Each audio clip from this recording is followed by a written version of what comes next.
और ये गलतियां इतनी ज्यादा बढ़ चुकी है, तुम्हारी व्यवस्थाएं अब बिल्कुल विकृत होती जा रही है और एंटिटीज बहुत ज्यादा होती जा रही है। एंसिस्टर्स जाने को तैयार नहीं है मरने के बाद, वो कहते हैं हम यहीं रहेंगे, और तुम लोग उनको बिठा लेते हो, कहीं किसी सिक्के में स्थापित करते हो, कहीं मूर्ति में स्थापित करते हो, कहीं फोटोओं में स्थापित करते हो, उनकी फूल हार लगाते हो, सब करते हो।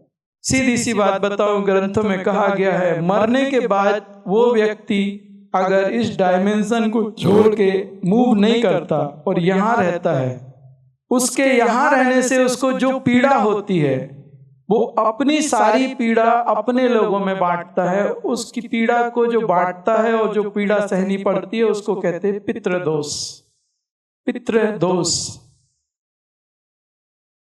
आपकी अज्ञान ने और उसके मोह ने ये एक भयानक रचना कर डाली और इसका परिणाम सबको भोगना पड़ रहा है। इसको कहते हैं पितृदोष। अब आप लोग गया जाते हो और गया में जाके पूजा करके आते हो और घर में आके उनकी फोटो लगा के पूजा करते हो, तो तुम एक तरफ से पकड़े हो और एक तरफ से उनको मुक्त कर रहे हो। ये तुम्हारी मन की जो व्यवस्था है मुझे समझ नहीं आती। अरे जिसको छोड़ना है उसको जाने तो दो, उसको तुमने रस्सी में बांध के और कह रहे हो जाओ मुक्त हो जाओ। ऐसे कैसे मुक्त होगा वो? साइंस ने कुछ एनर्जी स्कैन करने वाले इन्वेंशंस किए हैं और उन्होंने कहा है कि जहां पे भी डेथ पर्सन की फोटो लगी है वहां पे नेगेटिव एनर्जी रहती है। उन्होंने 100% इसको श्योर किया है। आप ऑनलाइन सर्च करो, इंटरनेट पे जाके सर्च करो, वो इन्वेंशंस हो चुके हैं और आज नहीं, वो 15-20 साल पहले हो चुके हैं, 25 साल पहले हो चुके हैं। तो मैं आप सबसे एक बात कहना चाहता हूं कि जो हो गया, लेकिन अगर आप इसको अपनी गलती मानते हो तो सबसे पहले जो आपने गलती की है उनको जो फोटो में स्थापित करके रखा है, अगर आप अभी वो फोटो निकालोगे तो वो नाराज हो जाते हैं कि तूने पहले मुझे इन्वोकेट किया, बिठाला, अब मेरे को निकाल के फेंक रहा है, अब मैं किधर जाऊं? उनकी भी बात सही है कि वो कहीं जा नहीं सकते, उनके लिए कोई रास्ता नहीं बचा। तो उस समय क्या होता है, हमारे यहाँ सिद्ध मार्ग में एक असेंशन प्रोसेस होती है पितृपक्ष के लिए। जो हमारे सिद्ध मार्ग के जो बड़े ऋषि मुनि होते थे उनके पास वो पावर्स होती थी कि वो उन जीवात्माओं को जो अनजाने में इस थर्ड डायमेंशन में फंस गए हैं अज्ञान के कारण, वो अपनी ऊर्जाओं से महामृत्युंजया की ऊर्जा आवाहन करके उनको असेंस करते हैं और दूसरे डायमेंशंस में या डायरेक्ट माँ की गर्भ में शिफ्ट कर देते हैं। उसको हम लोग असेंशन प्रोसेस कहते हैं। और जो सिद्ध मार्ग के अच्छे साधक हैं वो असेंशन प्रोसेस करते हैं। तो जो पितृपक्ष अमावस्या होती है, तो एक जो अमावस्या के पहले चतुर्दशी होती है और जो अमावस्या होती है पंचदशी, उसमें मैं ये 2 दिन करने वाला हूं। और जब आपको अगर इस असेंशन सेशन में आपको आना है तो कंपलसरी है कि वो जो फोटोएं हैं वो ग्लास से बाहर निकाल के, अगर ग्लास के फ्रेम में है तो पहले नहीं, जब आप चतुर्दशी को आओगे तो त्रयोदशी को उनसे माफी मांग के, और वो जलते जो प्रवाहित हो रहा है जल बह रहा है साफ सुथरा, वहां पे उनको विसर्जित करोगे।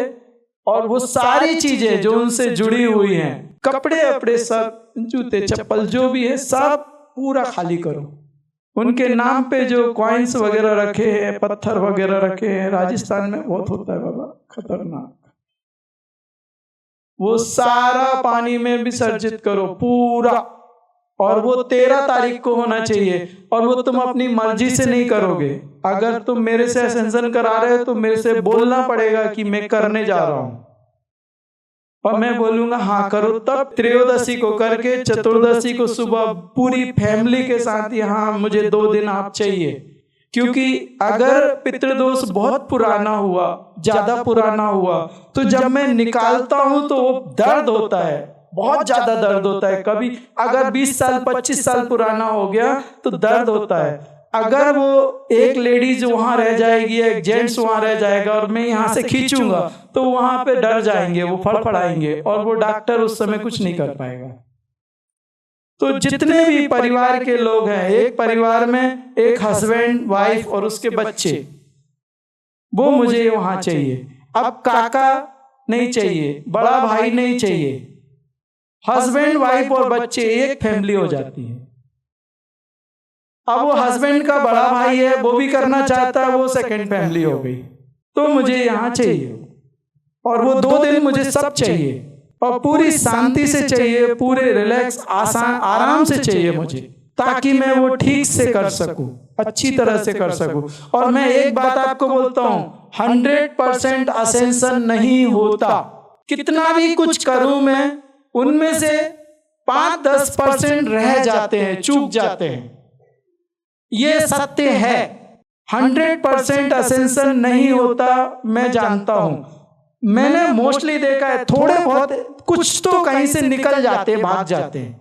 उसके बाद में वो जो भाग गए हैं, उसके लिए आपको 4 महीने तक तत्वा सेशंस करने पड़ेंगे, ताकि मेरी नजर में आप रहो और मैं वाच करूं कि कोई वापस आया है क्या। क्योंकि जब एक घर का वो माहौल होता है कि वहां पे जब एंसिस्टर से एंटिटीज निकालते हैं तो मोस्टली 2 दिन में ही दूसरे कोई आके बैठते हैं। तो उस घर को वाच करना पड़ता है कि दूसरे एंटिटीज या दूसरे एंसिस्टर तो नहीं आए।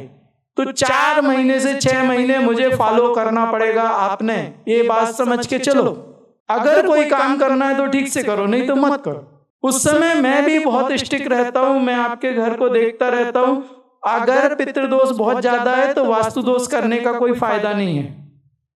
पितृदोष निकलने के बाद वास्तु दोष करना पड़ेगा, आपको वास्तु करना पड़ेगा, अपने से करो, और वो तुम किसी और से नहीं करा सकते। मैंने जो बोला है वैसे कराओ, वैसे करोगे तो रिजल्ट मेरे हिसाब से दूंगा मैं।